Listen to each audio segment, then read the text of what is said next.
Welcome to Beginning with Moses, Discovering Jesus in the Bible. I'm Pastor Gary Schulte.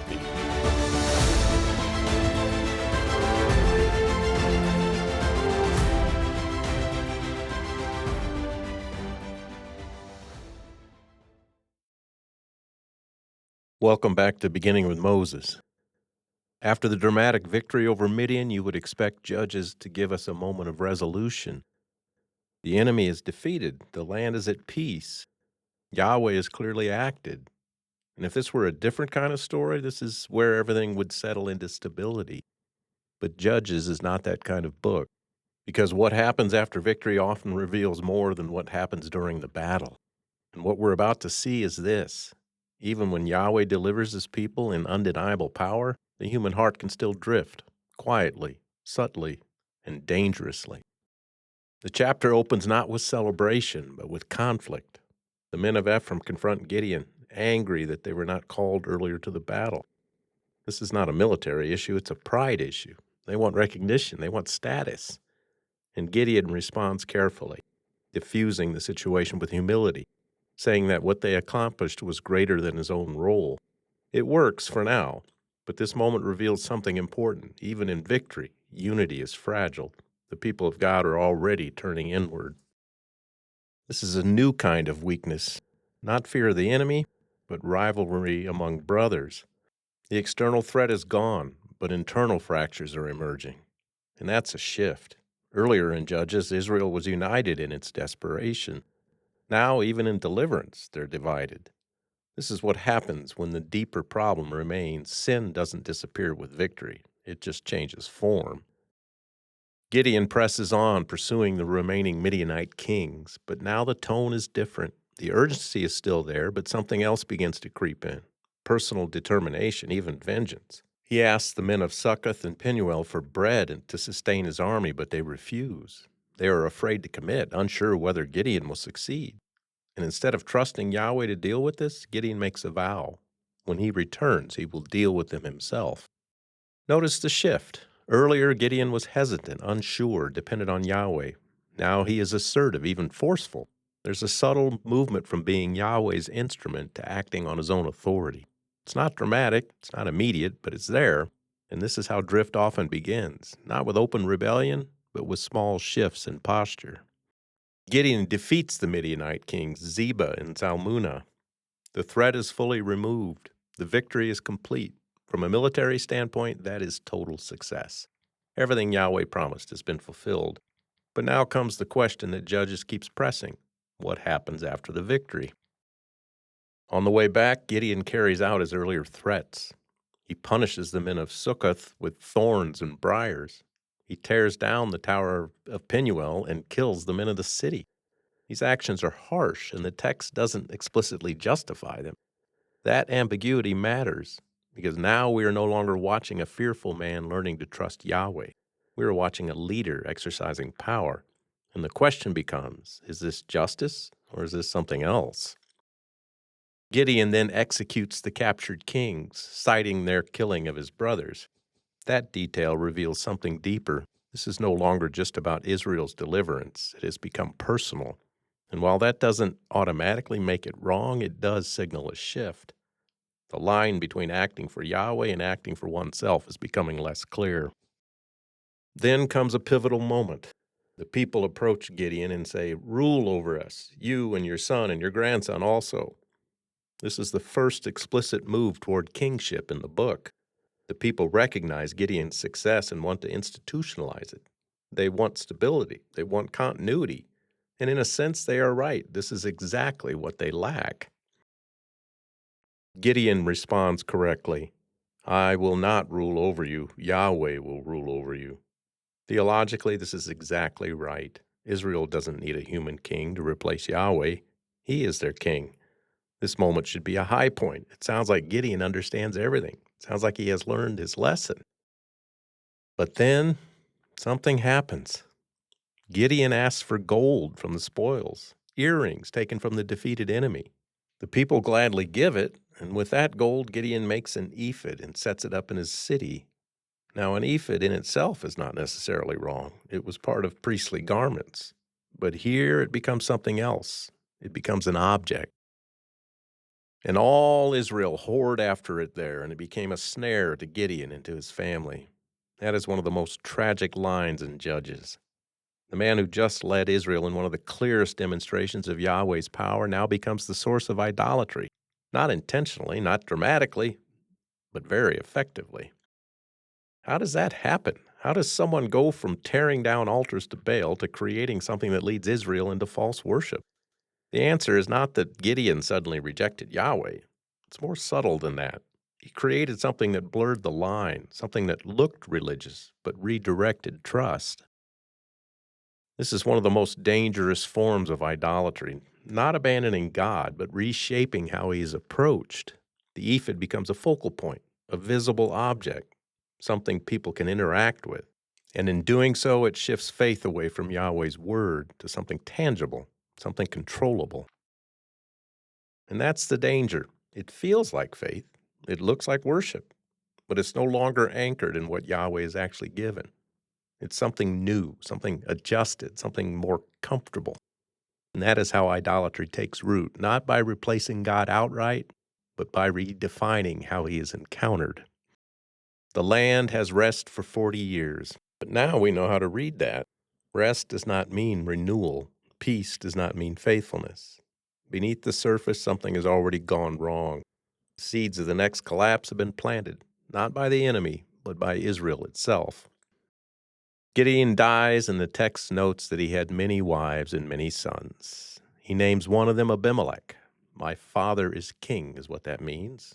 That's an interesting name for someone who just said he would not rule, and it hints at something deeper. Even if Gideon rejected kingship outwardly, the idea has taken root. And as soon as Gideon died, the people of Israel turned again and whored after the Baals. There's no delay, no gradual decline. Immediate return, which confirms what we've been seeing. Nothing fundamental has changed. The deliverance was real, but the heart remained the same. They did not remember Yahweh, their God. There's that language again, forgetting. Not loss of information, but loss of trust. They have just experienced one of the greatest acts of deliverance in the book, and it does not hold. Because experiences, no matter how powerful, cannot sustain faith. Only the Word can. Gideon was the best of the judges. He trusted Yahweh. He obeyed. He led Israel to victory. And yet, even he could not carry the people into lasting faithfulness. And in the end, he contributed to the problem. That's the reality Judges is forcing us to face. Even the best human leaders are not enough. So now the tension deepens. If Gideon, at his best, still leads into this kind of outcome, then what hope is there? The problem is not just weak leaders. It's not just external enemies. It's something deeper, something that no judge has been able to fix. And this is where the text drives us to Christ. He doesn't lead into idolatry. He fulfills all righteousness. He doesn't redirect worship. He receives it rightly as the Son of God. He doesn't produce temporary rest. He gives eternal rest. Where Gideon's story ends in a snare, Christ's work ends in redemption. So Judges 8 shows something sobering. Victory doesn't guarantee faithfulness. In fact, sometimes victory reveals the heart more clearly than defeat. The enemy can be gone and the real danger can still remain. And that's where Judges is taking us next, from flawed leadership to corrupted leadership, because the King is coming. We'll see you in episode 79. God bless.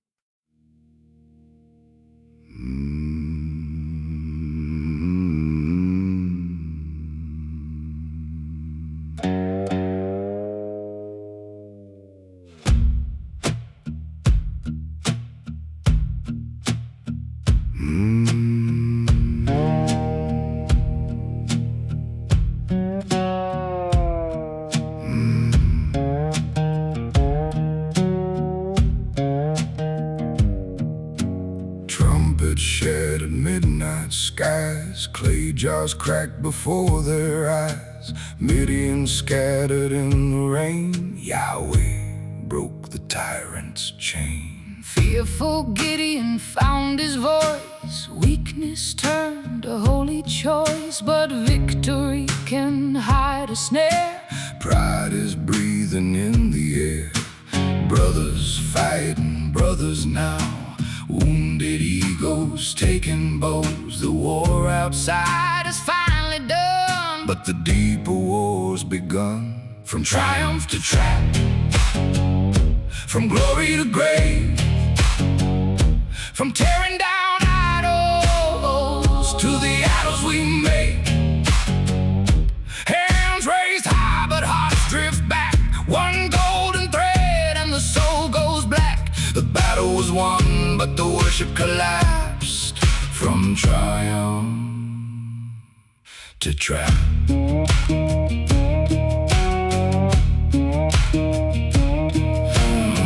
Succoth trembled, Penuel stalled. Gideon answered rage with wrath. Thorns and towers, blood and dust. Justice twisted into lust. Kings fell down beneath his hand, but revenge now fuels the man. Lines grow blurry in the smoke. Power changes those it holds. He said, Yahweh is your king. Perfect words and poison things. Because right confession on the lips can still hide a drifting grip. From triumph to trap, from glory to grave, from tearing down idols to the idols we make. Religious gold refined and cast, an ephod formed, a future smashed. The battle was won, but the worship collapsed. From triumph to trap. It never starts with hating God. It starts by reshaping God. A symbol here, a shortcut there, a holy thing beyond repair. Something seen, something touched, something easier to trust, till faith becomes a hollow mask and worship bends to what we craft.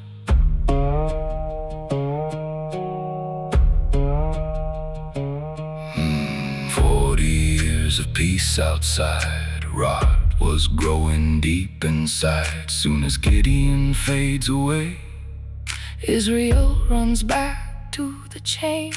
Forgetfulness is not the loss of facts carved out upon the rocks. It's when the heart no longer clings to Yahweh as its only king. From triumph to trap, from triumph to trap, From Gideon's hand, from Gideon's hand, to the longing for a better man. better man, One who reigns, but will not drift. one who conquers with Without counterfeit, no golden snare, no fractured path, no idol forged from holy acts. the judge we need. Has finally come, Christ the King. the faithful one, The enemy dies, but sin adapts. That's the warning of triumph to trap.